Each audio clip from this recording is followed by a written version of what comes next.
Good morning, Wildcat. So it's my first official YouTube video. Kind of feel like Dr. Rice here. Anyway, so now we've had our first test in deviance, and we're moving to part 3, which is the good stuff. And we're going to talk about crime, right? Deviance and crime. This is part 3. We explored what deviance was in the first area and social control.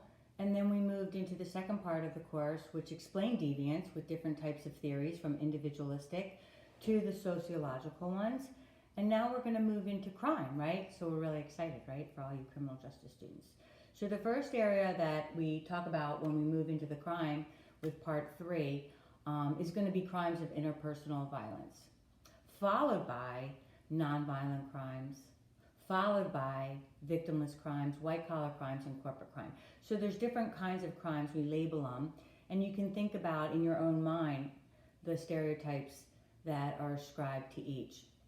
So, for instance, I put a video on today with respect to crimes of interpersonal violence on domestic violence. There's many stereotypes involved with domestic violence, and some people really don't even see it as violence at all, right? If there's cultural norms that certainly support the marginalization of women and unequal gender roles, then somebody wouldn't see it deviant if somebody was domestically violent to their spouse, right?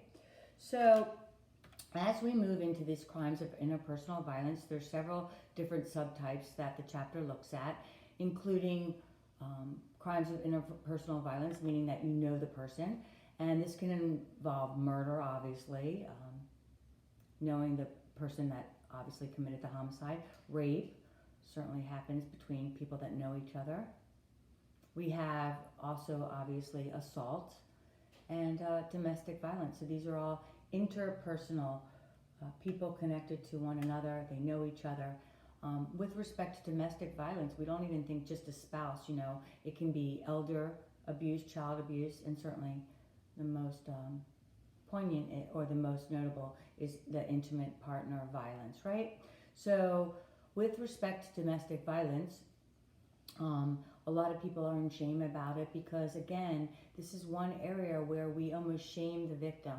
The victim, has certainly the wherewithal sometimes to move out, but we know that if you beat somebody down long enough, there's learned helplessness. So there's different reasons why people stay in abusive relationships, but some people, again, don't even see it as deviant to be abusive to a partner, right? So I'm going to invite you to explore crimes of interpersonal relationships. If you just go on Dateline or Nightline or 2020, as I mentioned, there's so many episodes where we can see true crime related to people that were related, right?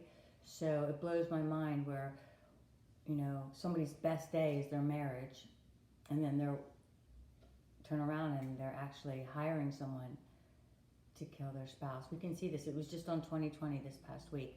There's a great episode down here, even in South Miami, of a woman who arranged her killer for her husband, and then it was an informant, and when they told her that her husband was dead, he really wasn't dead, she went into this whole big, oh my God. So that was just recently on TV.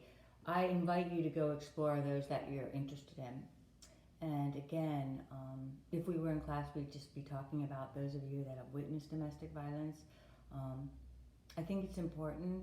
I don't know, I will talk about that.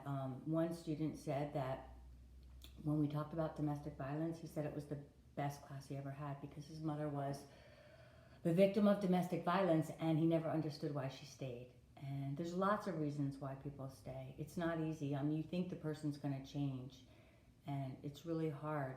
And so he had a lot more compassion for his mom after he understood how difficult it is to get out of that cycle.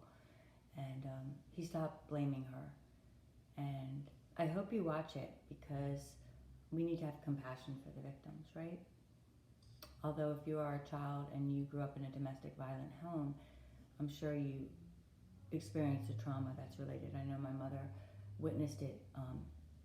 I was lucky I didn't see abuse, but my mother did.